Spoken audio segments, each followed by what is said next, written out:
स्वागत छ क्लासमा। एक हप्ता ठ्याक्कै क्यान्सल भयो, त्यसपछि हामीले फेरि सुरु गऱ्यौँ। अब खासै अब इन्टरप्सन नआउला मेरो क्लासमा, किनकि म काठमाडौँ आइसकेको छु होइन। सिम्पल यो पहिला पनि कुरा भएको कुरा हो। च्याप्टर 1 भने भ्याटको म मेरो किताबबाट गइरहेको छु अहिले होइन। ट्याक्स डाइरेक्ट इन्डाइरेक्ट हुन्छ। भ्यालु एडेड ट्याक्सको कोर फिचरहरू छ। जस्तो यो कोर फिचर चाहिँ कहाँबाट लिएको भन्दा OECD को अप्रिल 12, 2017 मा OECD ले इस्यु गरेको भ्याटको जीएसटी गाइडलाइन्सबाट लिएको हो। यो लगभग 217 पेजको छ। त्यसमा 3टा कोर फिचरको कुरा गर्छ।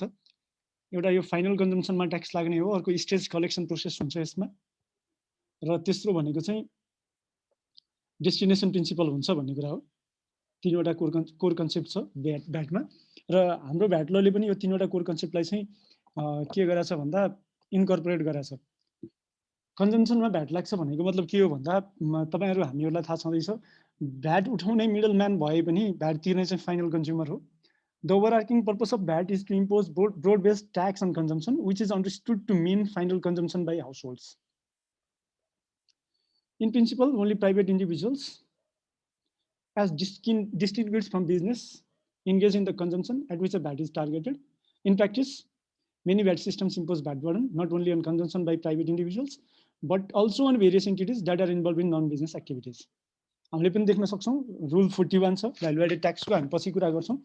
रुल 41 ले स्पेसिफिकली इन्टरटेनमेन्ट एक्सपेन्सेसमा, त्यसपछि आएर लिक्वरमा, त्यसपछि बियर के अरे बेभरेजमा, र अर्को पेट्रोल फर भेहिकलमा जुन भ्याट तिरेको हुन्छ त्यो भ्याटलाई चाहिँ क्रेडिट क्लेम गर्न दिँदैन। But if these are the main business VAT credit claim गर्न दिन्छ।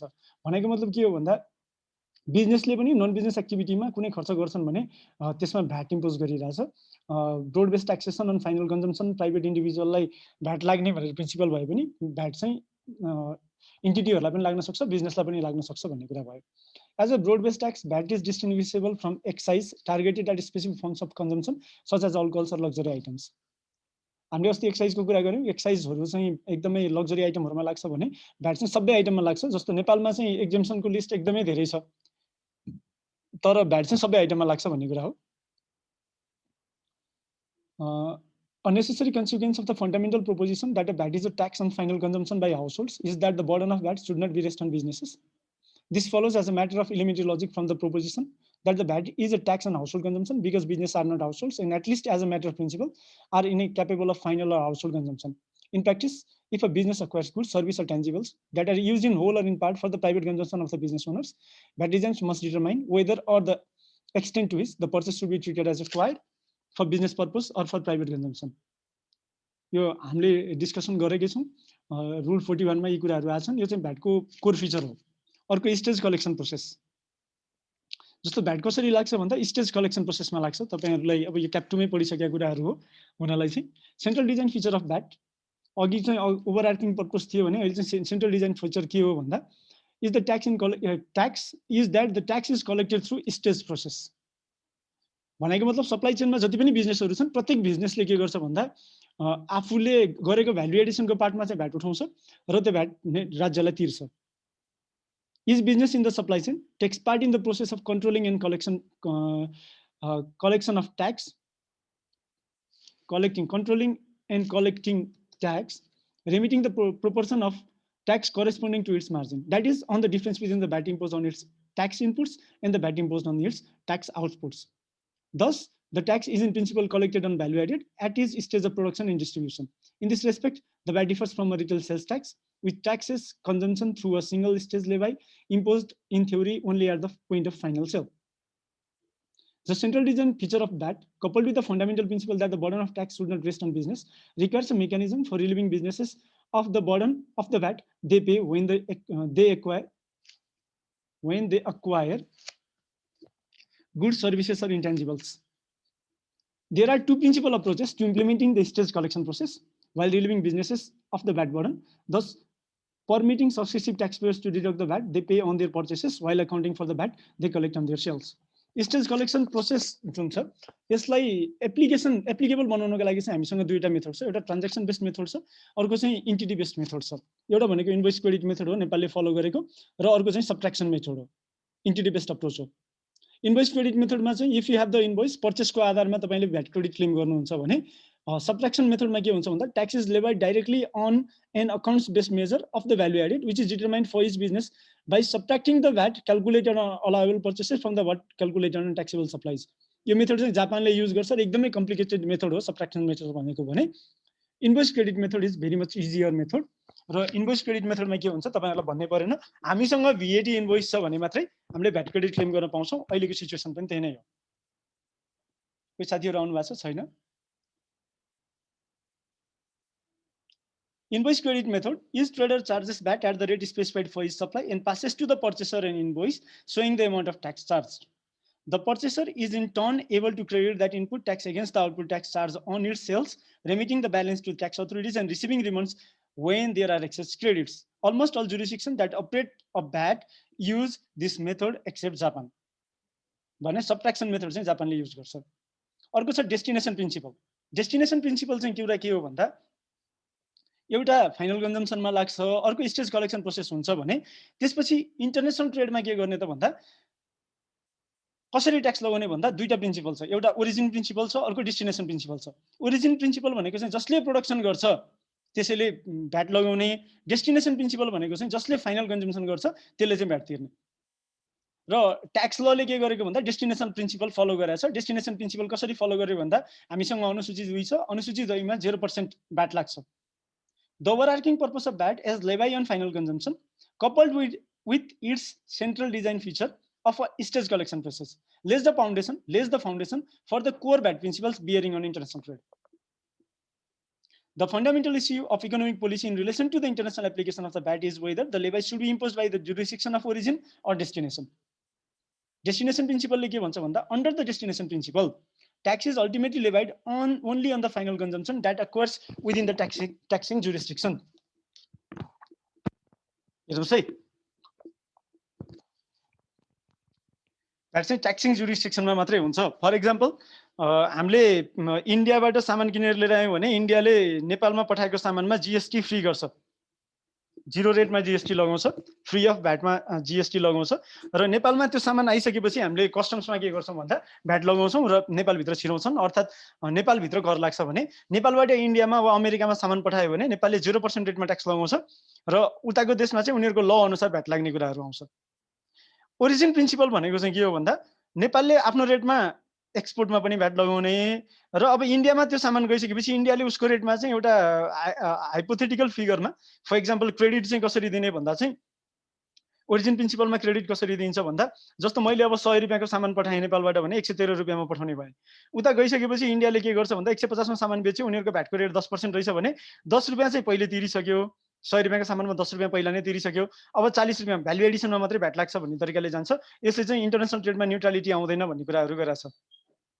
ओरिजिन प्रिन्सिपल र डेस्टिनेसन प्रिन्सिपलमा फरक छ किनकि कुन देशमा कर लाग्ने भन्ने कुरा गर्छ यसले। यति कुरा चाहिँ भ्याटको यो 3वटा कोर फिचर हो, एउटा broad based taxation on final consumption, त्यसपछि स्टेज कलेक्सन प्रोसेस र डेस्टिनेसन प्रिन्सिपलमा आधारित रहेर भ्याट ल बन्छ। र ओभरअल भ्याट ल हामीले हेर्यौँ भने मोरलेस यिनै कुराहरूमा छ तपाईले हेर्नुभयो भने।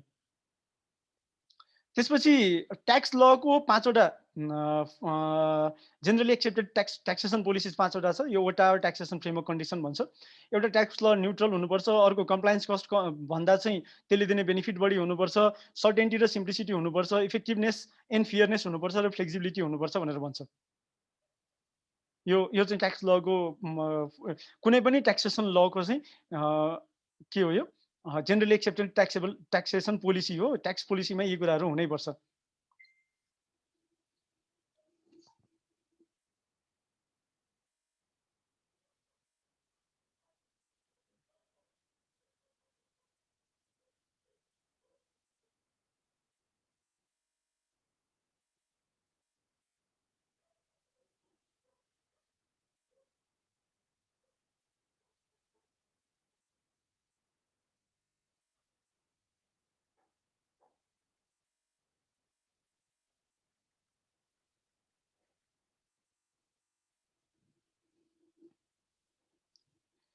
भ्यालु एडेड ट्याक्स भनेको के हो, यसमा मैले धेरै डिस्कसन गर्नतिर लागिन।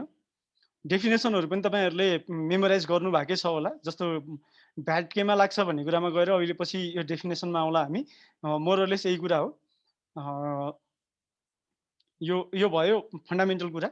मैले 3 वटा फन्डामेन्टल कुरा तपाईहरुसँग शेयर गरेँ। यो भन्दा अगाडि सुन्नु भए रहेछ भने खासै गाह्रो भएन। फेरि अहिले सुन्ने हो भने त्यो पनि ठीक भयो।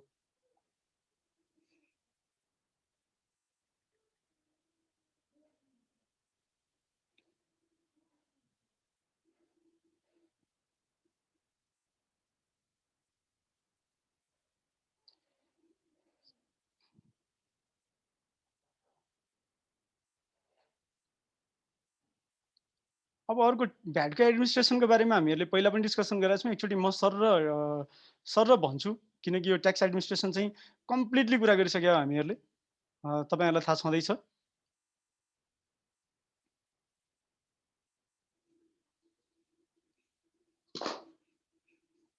केही छ योभन्दा अगाडिको सोध्नुपर्ने?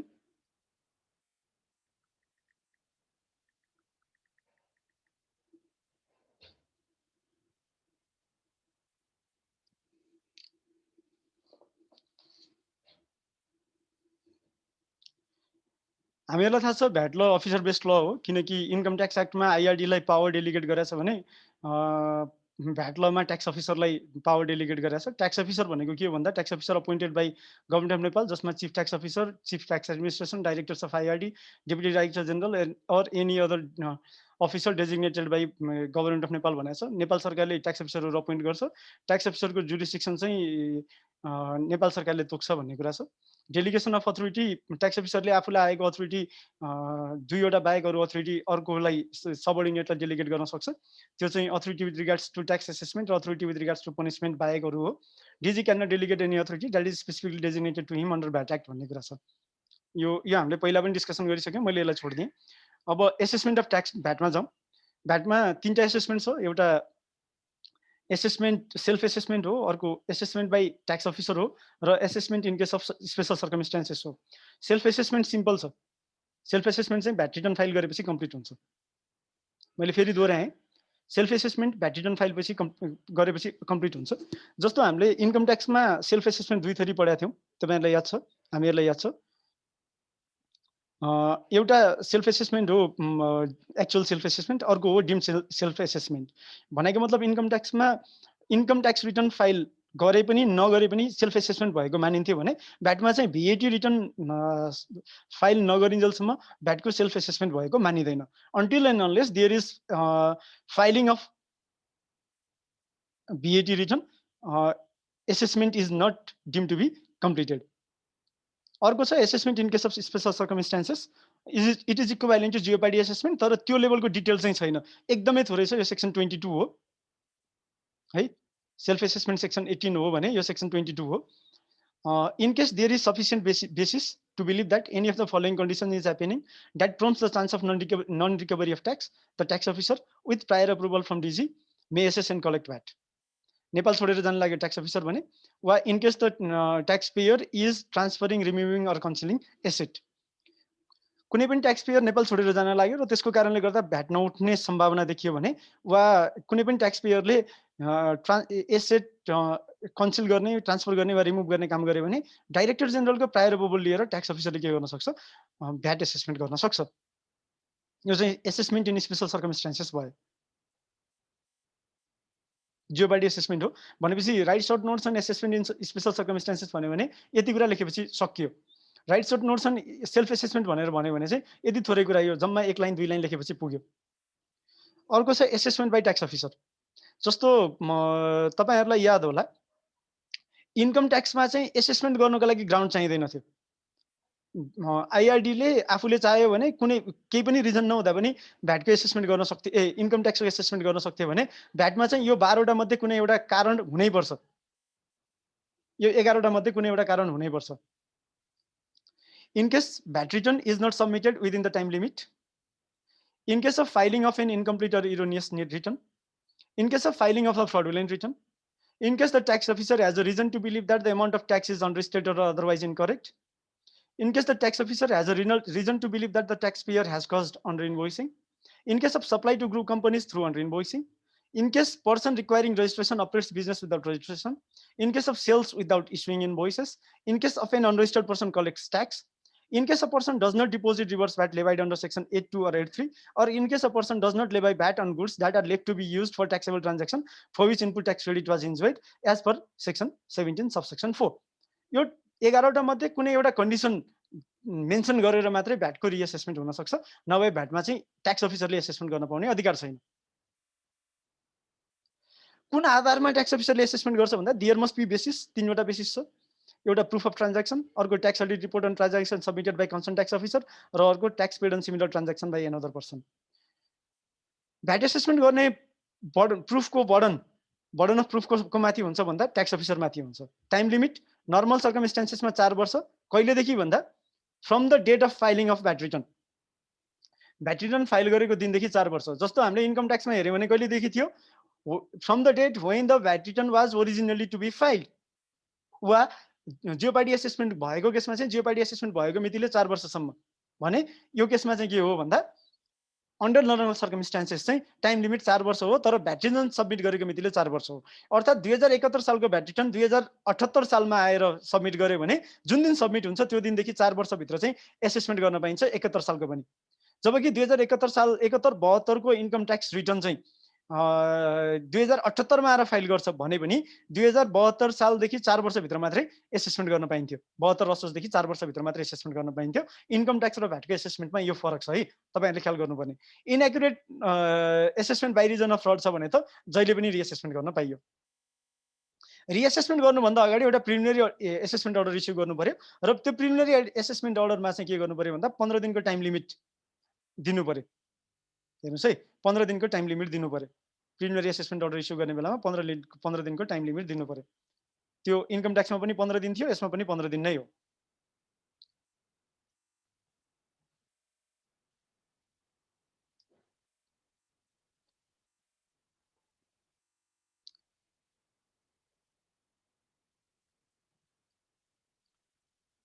सोकस नोटिस चाहिँ 15 दिनको इस्यु गर्नु पर्यो।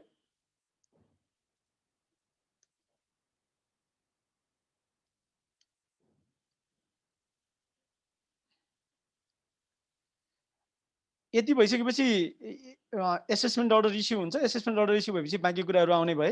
अब यसमा अर्को एउटा अथोरिटी चाहिँ के छ भन्दा इनल्यान्ड रेभिन्यू डिपार्टमेन्टले चाहिँ कुनै पनि एसेसमेन्ट कम्प्लिट गराएको छ ट्याक्स अफिसरले वा पेन्डिङ छ भने त्यस्तो अवस्थामा रिएसेसमेन्ट अर्डर दिन सक्छ।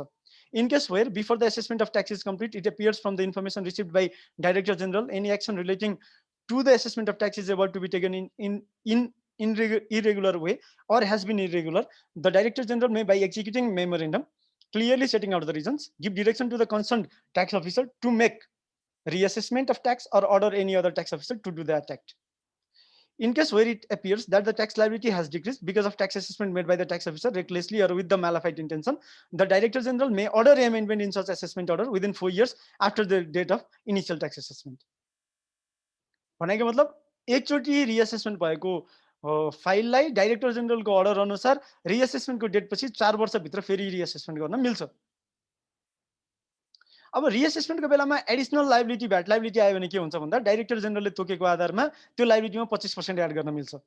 तर यदि कसैले फ्रडको रिजनले गर्दा भ्याट इभेड गरिरहेछ भने चाहिँ in addition to the penalty as above in case a person evades tax by reason of fraud the tax officer may penalize the person as follows fine equivalent to 100% of tax principal involve or imprisonment up to 6 months or both.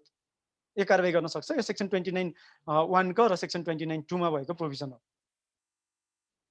अर्को छ डिफल्टरबाट VAT कसरी उठाउने भन्दा due date भित्र VAT तिर्नु पर्यो। Due date भित्र VAT र एसेसमेन्टको केसमा चाहिँ भ्याट रिएसेसमेन्ट भएको केसमा चाहिँ फाइनल एसेसमेन्टको 7 दिनभित्र भ्याट तिर्नु पर्यो।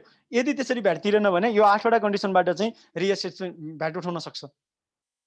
वा collection from tax officer from the इन्टिटीबाट पनि भ्याट उठाउन सक्छ। यो collection from of tax from officer of the entity चाहिँ इन्कम ट्याक्सको जुन त्यो collection of tax from officer of the entity छ ठ्याक्कै त्यही हो। त्यो मेमोराइज गर्नुभयो भने यहाँ पनि काम लाग्छ।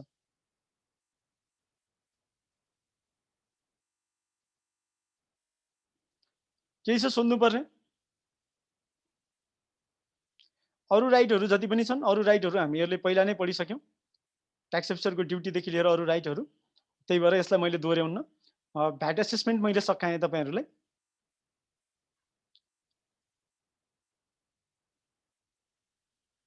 क्वेसन छैन भने म अर्को च्याप्टरमा लाग्छु।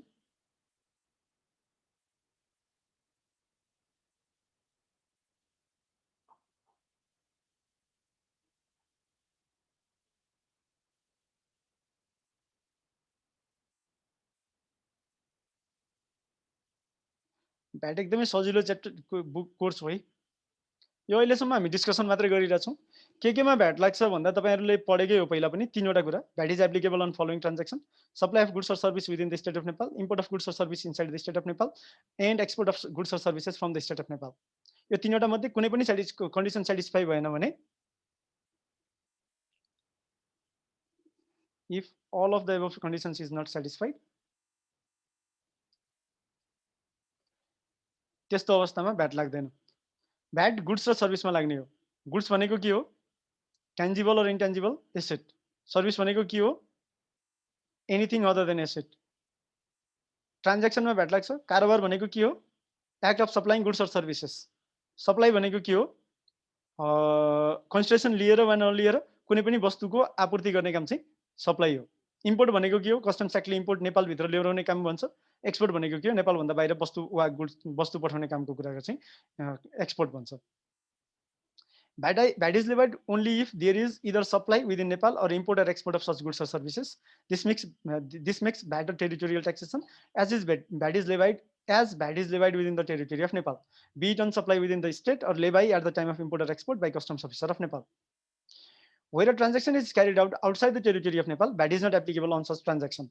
For example, in case Mr. A, Nepali citizen, imports good from America and sells it in India, VAT is not applicable on such transaction, as VAT is applicable on import at customs frontier and not before the goods reaching customs frontier. In case of export, VAT is levied at the time of sales from Nepal. For example, in case of transaction of goods by South African branch of a garment manufacturer of Nepal within South Africa, without any transfer of goods from Nepal, VAT is not applicable on South African sales. But when the goods are exported from Nepal for sales in South Africa, VAT is applicable.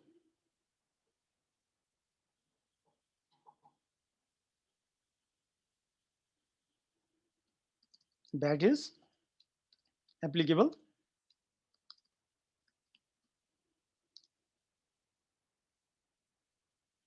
at that is CIF price मा custom फ्रन्टियरमा लाग्छ VAT.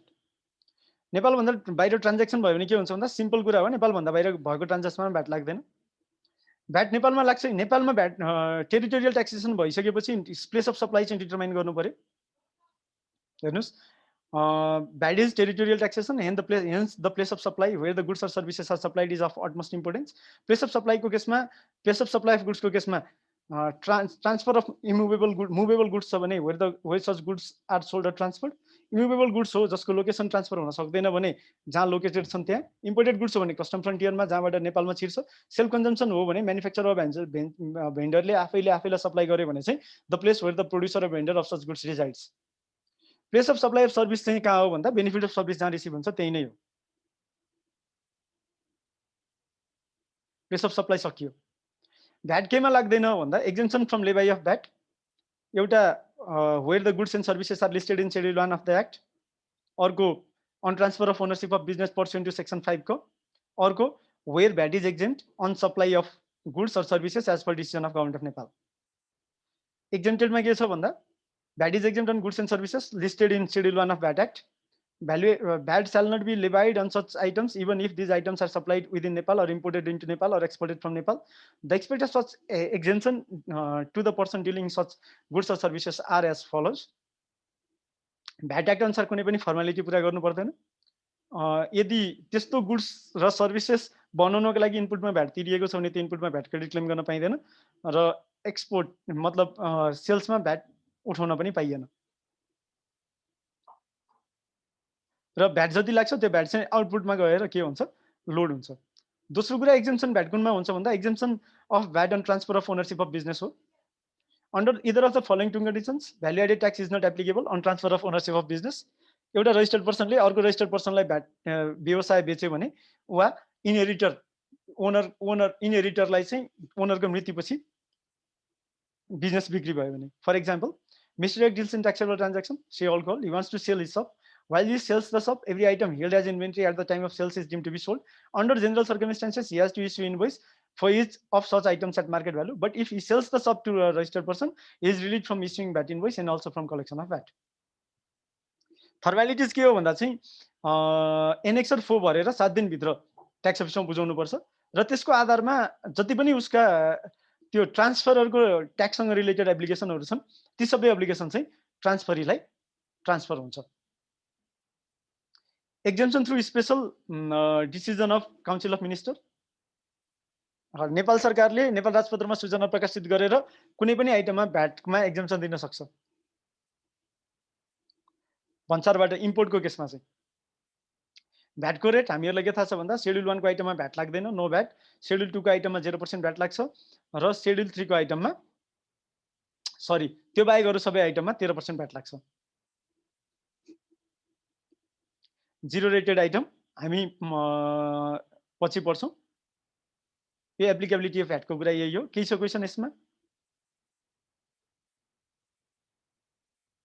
सबैलाई आउँछ VAT त हैन? खासै गाह्रो पनि छैन भ्याट।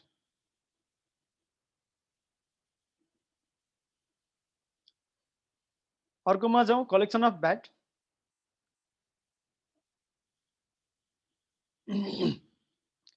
कसले भ्याट उठाउने भन्दा रजिस्टर्ड पर्सनले, except in the following सर्कमस्टेन्सेस।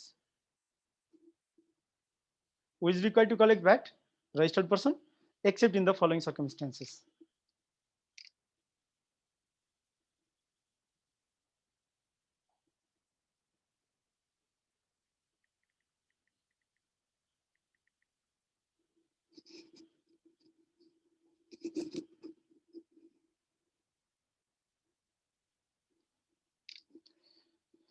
Where the law specifically requires collection of VAT under reverse charging mechanism. In case of import of service pursuant to section 8.2, when the buyer shall collect VAT from itself. In case of construction of building, apartment, etc. pursuant to section 8.3, when the buyer shall collect VAT from itself. र अर्को, where the law specifically requires collection of VAT by unregistered person. यो पनि दुईवटा example छ। In case of supply of wood pursuant to section 12 को national forest, community forest र private cultivated फरेस्टले र private फरेस्टले भ्याटमा दर्ता नभए पनि दर्ता भएको व्यक्ति सर भ्याट उठाउनुपर्छ। र अर्को चाहिँ in case of taxable supply of goods or services by person specified in section 53 even if they are not registered for VAT. दर्ता नभएको व्यक्तिले भ्याट उठाउने जम्मा दुईवटा प्रोभिजन भयो, एउटा रिभर्स चार्जिङ मेकानिजममा र अर्को चाहिँ लले स्पेसिफिकली दर्ता नभएको व्यक्तिले भ्याट उठाउनुपर्छ भनेर लेखा छ भने, त्यो बाहेक अरु सबै केसमा दर्ता नभएको व्यक्तिले भ्याट उठाउन पाउँदैन।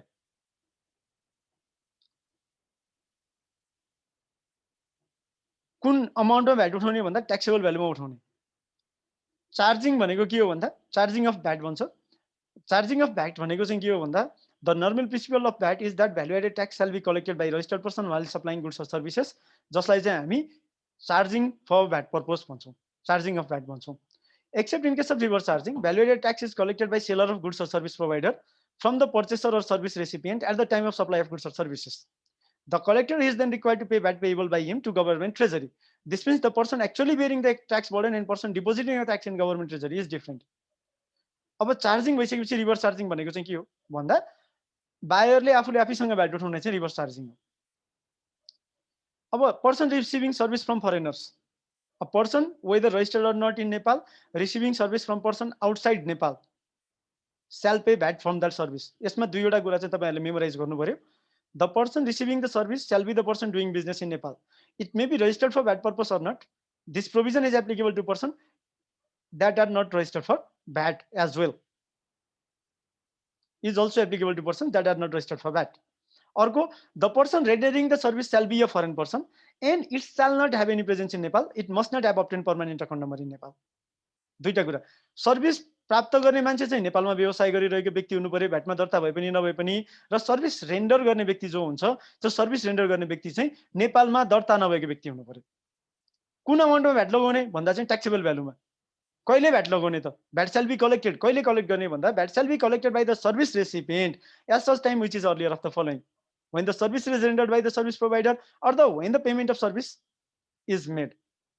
अब यसमा इनपुट ट्याक्स क्रेडिट पाइन्छ कि पाइँदैन भन्दा इनपुट ट्याक्स क्रेडिट मजाले पाइन्छ after payment of VAT, reverse VAT तिरिसकेपछि बल्ल इनपुट ट्याक्स क्रेडिट पाइन्छ। अर्को रिभर्स भ्याटको एक्जाम्पल छ construction by awarding contract to unregistered person.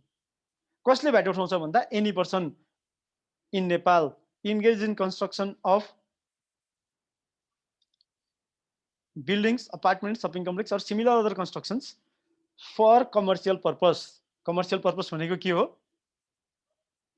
Fix एसेट्सको रूपमा वा करेन्ट एसेटको रूपमा बिक्री गर्नको लागि वा आफूले प्रयोग गर्नको लागि कसैले पनि building, apartment, shopping complex or similar other structure बनाउँछ भने त्यो चाहिँ के हो?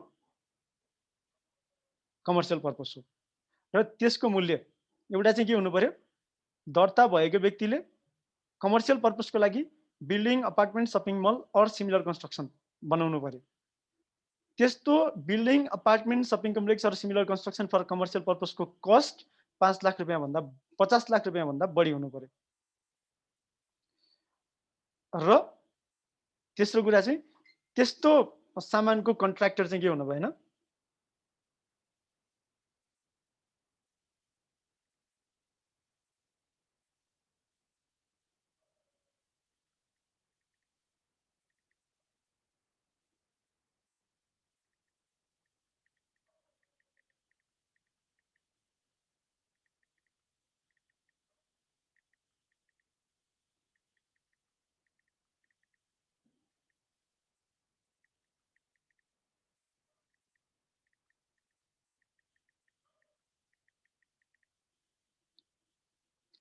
दर्ता नभएको व्यक्तिबाट, भ्याटमा दर्ता नभएको व्यक्तिबाट कन्स्ट्रक्सनको काम गरेको हुनुपर्छ। त्यस्तो अवस्थामा की पोइन्ट्स के भन्दा the person who owns the constructed structures may be registered or unregistered person. The structures shall be constructed for commercial purpose. The construction cost shall exceed rupees 50 lakhs and the contractor any other person who is involved in construction work shall not be registered person or in relation to component of cost of structure there is no value added tax invoice in case where the value added tax is applicable in such component. In case of failure to levy tax as such, the tax shall be assessed and recovered from the owner of such building or structure by the tax officer. Practical implementation का matter के हो? Inland revenue डिपार्टमेन्टको circular छ। कस्तो स्ट्रक्चरलाई मान्ने भन्दा shopping complex, building, roads, bridge, electricity houses, stadium कहाँको स्ट्रक्चरलाई मान्ने भन्दा एउटै ठाउँमा बनाएको। तर यदि अपार्टमेन्ट, बिल्डिङ, रोड, ब्रिज हो भने चाहिँ मोर देन वान ठाउँमा बनाएको छ भने पनि त्यस्तालाई पनि मान्ने। कस्तो कस्टलाई डिटरमाइन गर्ने भन्दा फाइनेन्शियल कस्टलाई चाहिँ के गर्ने? इग्नोर गर्ने। जुन कस्टमा भ्याट लाग्दैन, अदरवाइज पनि भ्याट लाग्दैन त्यस्ता कस्टहरूलाई चाहिँ इग्नोर गर्ने। त्यो बाहेक अरू सबै कस्टलाई चाहिँ कन्सिडर गर्ने। Cost of components of cost में the cost shall also include all such costs whether incurred through the use of only one person or multiple persons. For example, if multiple persons are used for multiple work of the structure such as electrification, sanitation, painting, interior decoration, all costs incurred for each of the component of building shall be considered. Taxable value सबै कस्टलाई चाहिँ consider गर्नु पर्यो। Calculation of VAT र collection के गर्ने भन्दा जुनमा चाहिँ पहिला भ्याट तिरेको छ त्यो अमाउन्टमा चाहिँ भ्याट नतिर्ने फर्दर है। टाइम पिरियड एक वर्ष होइन मल्टिपल इयरसम्म गर्ने। एउटा एक्जाम्पल छ, त्यो एक्जाम्पल म अहिले गराउन तपाईहरुलाई यो क्वेशन म तपाईहरुलाई पठाउँछु, तपाईहरुले गरेर पठाउनुस् अनि म चेक गर्छु। आज म तपाईहरुलाई क्वेशन इमेलमा पठाउँछु र त्यति गरिसकेपछि चाहिँ म चेक गर्छु। अनरजिस्टर्ड पर्सनले सेक्सन 15(3) अनुसार चाहिँ अनरजिस्टर्ड पर्सनले भ्याट उठाउनु पर्ने र सेक्सन 12 क अनुसार चाहिँ रजिस्टर्ड पर्सनले अनरजिस्टर्ड पर्सनले भ्याट उठाउनु पर्ने प्रोभिजन छ। त्यो के हो भन्दा लोकल लेभल, प्रोभिन्स, गभर्नमेन्ट र गभर्नमेन्ट अफ नेपालले भ्याट उठाउनु पर्यो। अर्को इन्टरनेशनल एजेन्सी र डिप्लोमेटिक मिसन लोकेटेड इन नेपालले भ्याट उठाउनु पर्यो। अर्को public enterprises dealing basically on exempted items ले भ्याट उठाउनु पर्यो। अर्को national community forest looking after community forest, owner of private cultivated forest or owner of private forest shall collect VAT while the buyer buys the goods for commercial use even if they are unregistered. यदि यी बाहेक अरू कुनै पनि unregistered पर्सनले VAT उठायो भने जति भ्याट उठाउँछ त्यो भ्याट नेपाल सरकारले रिकभर गर्छ वा भ्याट उठेको जस्तो हुने कागजात इस्यु गर्यो भने पनि त्यो बराबरको भ्याट रिकभर गर्छ। र त्यो बाहेक सेक्सन 29(1) घ अनुसार जति भ्याट उसले उठाएको हो त्यो बराबर चाहिँ पेनाल्टी एड गर्छ। 100% of VAT so collected is penalty.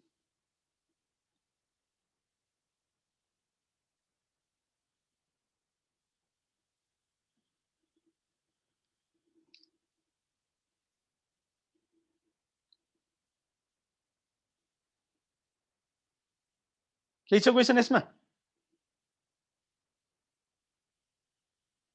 यो चाहिँ आइकनको पास्ट क्वेशन पनि हो है, यो माथिको 8(3) को 10 मार्क्सको क्वेशनसम्म आउँछ 8 को 3 को। कसैले केही क्वेशन सोध्नु छ?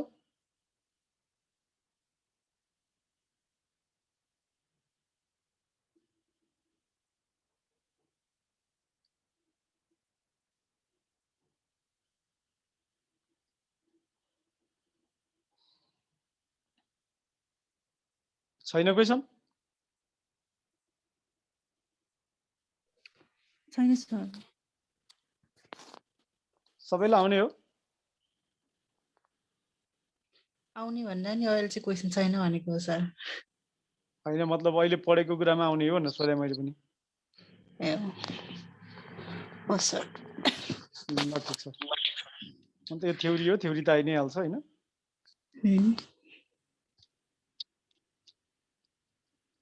अरू पढाउँ कि यतिकै एन्ड गरिदिउँ आजलाई?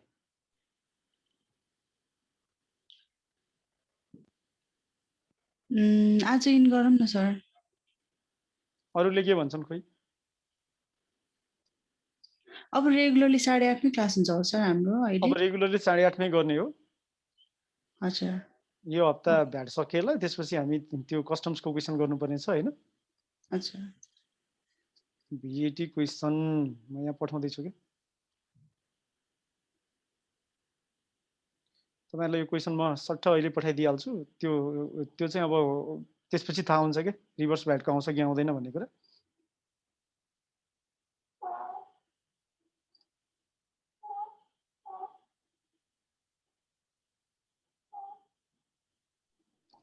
सर त्यो रिभर्स भ्याटको प्र्याक्टिकल्ली चाहिँ के गरी गर्छन्?